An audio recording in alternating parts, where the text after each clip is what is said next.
हिन्दूहरूको महत्त्वपूर्ण पर्व होलीको सम्पूर्ण साथीहरूमा हार्दिक शुभकामना। होली रङ्ग र हर्षको उत्सव। होली हिन्दूहरूको एक महत्त्वपूर्ण पर्व हो। यो फागुन शुक्ल पूर्णिमाको दिन मनाइन्छ।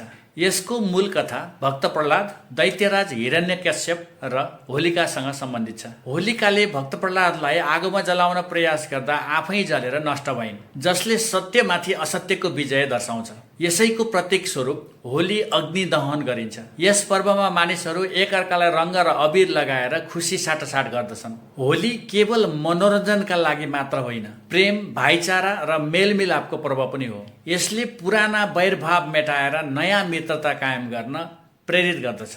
होलीले प्रकृतिको परिवर्तन, वसन्त ऋतुको आगमन र जीवनको उत्सवलाई झल्काउँछ। यसले सत्यको मार्गमा हिँड्न, ईर्ष्या र द्वेष त्याग्न अनि सबैसँग प्रेमपूर्वक बस्ने सन्देश दिन्छ। होलीको रङ्गीन माहौलले हाम्रो जीवनलाई थप उज्यालो बनाउने प्रेरणा दिन्छ। ह्याप्पी होली।